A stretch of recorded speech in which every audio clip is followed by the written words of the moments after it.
Hello, hi Andy. Now in this class నేను Hess law of constant heat summation గురించి చెప్పాలనుకుంటున్నాను. What is Hess law? This Hess law actually it belongs to thermodynamics topic. Hess law అనేది దేని గురించి చెప్తుందో చూద్దాం ఇప్పుడు. Since the molar enthalpies of reactants and products involved in a chemical reaction have definite values. So chemical రియాక్షన్లో reactants as well as products రెండు ఉంటాయి కానీ రియాక్టెంట్స్కున్న ఎంథాల్పీస్ ప్రొడక్ట్స్కి అంటూ ఎంథాల్పీస్ అంటూ ఉంటాయి. దేనికది ఇండివిజువల్గా వాటి కాంపౌండ్ బేస్ చేసుకొని హ్యావ్ డెఫినెట్ వాల్యూస్ ఉంటాయి. Enthalpies molar enthalpies are fixed values ఉంటాయి వాటికి. అది గుర్తుపెట్టుకోవాలి మనం. కాంపౌండ్ టు కాంపౌండ్ మారిపోతూ ఉంటాయి.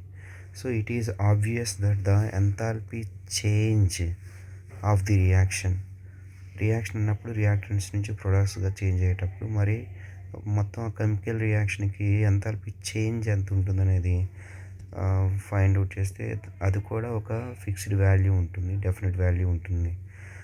Irrespective of the way the reaction is carried out.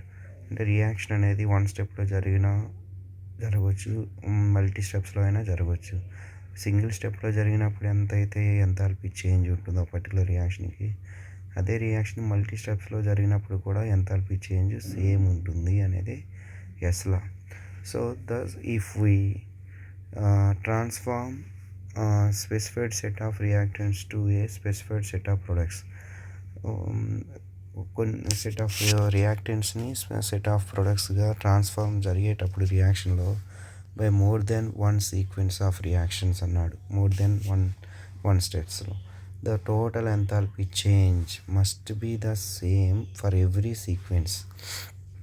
అది సేమ్ ఉంటుంది అంటున్నాడు. టోటల్ ఎంథాల్పీ చేంజ్ నువ్వు ఏ డైరెక్షన్లో పోయినా సరే.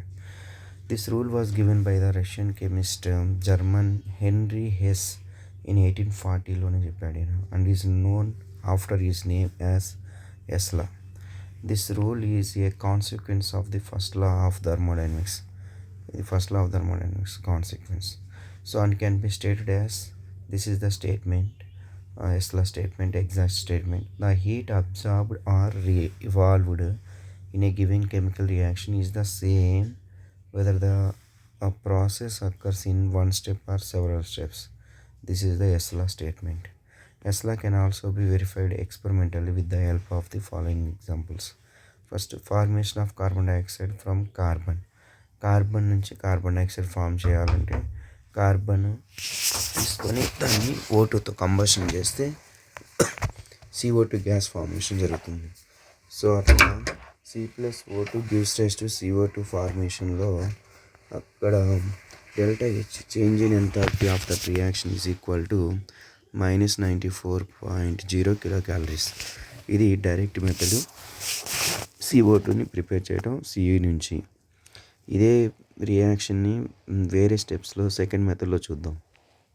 కార్బన్ ఈజ్ ఫస్ట్ కార్బన్ తీసుకొని దాన్ని కార్బన్ మోనాక్సైడ్ గ్యాస్గా కన్వర్ట్ చేద్దాం. ఫస్ట్ కన్వర్షన్ అది. తర్వాత కార్బన్ మోనాక్సైడ్ గ్యాస్ని CO2 లాగా ఫామ్ చేద్దాం. అంటే ఇక్కడ 2 రియాక్షన్స్లో జరుగుతుంది సెకండ్ మెథడ్లో. So conversion has been carried in 2 steps. See here, carbon plus half O2 gives rise to carbon monoxide. అలా కార్బన్ నుంచి కార్బన్ మోనాక్సైడ్ రావడానికి ΔH value -26 kcal heat release అయింది.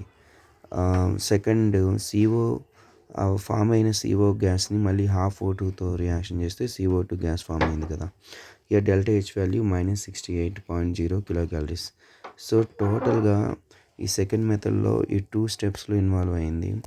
కార్బన్ నుంచి కార్బన్ డైఆక్సైడ్ ప్రిపరేషన్ 2 స్టెప్స్లో. So the total enthalpy change ఇప్పుడు ఈ 2 రియాక్షన్స్ని add చేసుకుంటే this CO and this CO get cancel. Then C plus half O2 plus half O2 means C+O2 gives rise to CO2.